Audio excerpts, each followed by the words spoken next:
to not quit. You need to keep being the explorer and the adventurer and look for that thing that is going to be your way. Really important. That's right. And the big thing I think that keeps people from trying to find what that might be for them is this fear of not being good at it. Mm-hmm. And I remember one of my art teachers telling me, I was showing him my painting. I was a new little art student. And he said, come back to me after you've done 200 and then we might have a conversation. So, I just always encourage in my workshops, this is not about, again, going back to that idea of letting go of the outcome. This is not about how good it looks. This is about, did you learn something? Did you have an experience? Did you see something new that you hadn't seen before? Yes, I love that. That's a game changer. Some of these questions, asking yourself some of these questions. Yes. Oh my goodness. Okay. So Christie, let's finish off with a great question. I love to ask my guests. So when you are not changing, what are you doing when you're not changing the world with your art? Tell us a little bit about yourself. Oh my goodness. Well, I would say it's going to be something around relationships. I have done most of my learning through relationships, and maybe from what I've mentioned with how my life kind of fell apart, it was kind of obvious that I made some changes and ended up getting remarried about 3 years ago. And the man in my life now is he's just. I don't even know how to describe the incredible relationship that I have with him.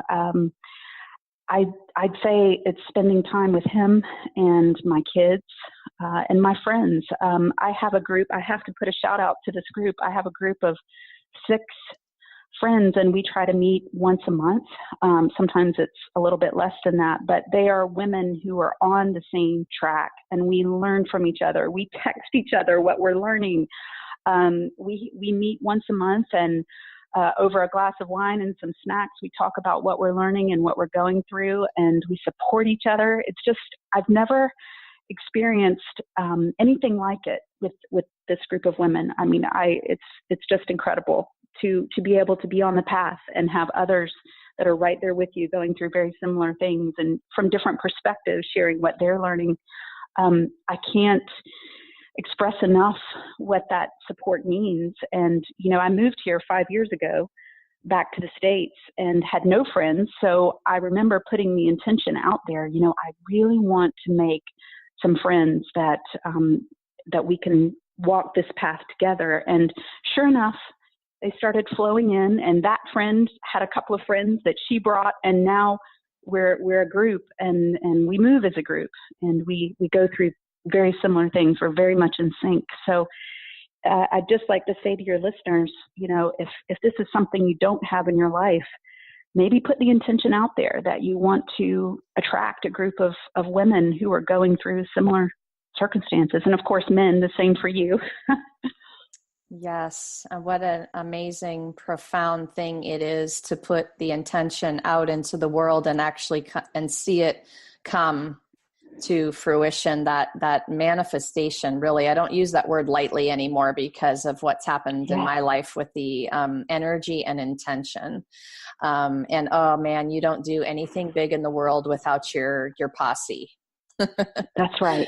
And That's right. It's amazing. It's so amazing to have that. I hear you. I feel that a lot. And I can picture you with your women friends and the energy that sort of exudes out from that circle, right? It's really amazing. It feeds the soul.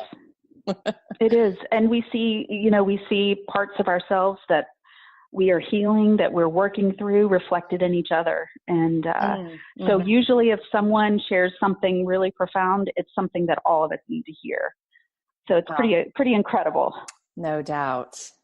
So if you guys want to find more about Christie, you're going to find her at christiechandler.com, and you'll also find her at arts-evolution.com. So make sure to pop over to her website and find out more about her and what amazing things she's doing in the world.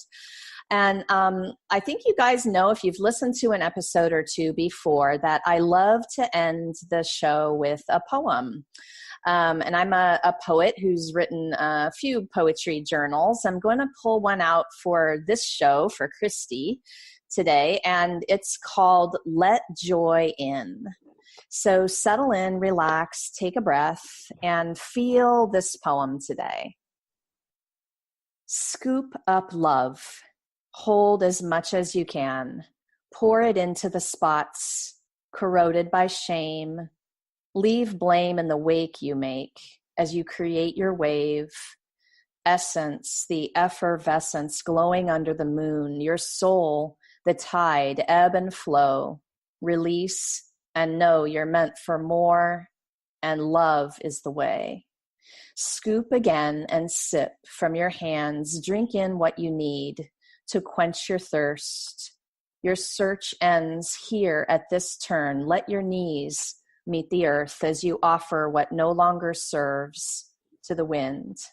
Feel the pain lift and let joy seep in. So, Miss Christie, thank you so much for being here today. Thank you. It's been a real honor. Thank you.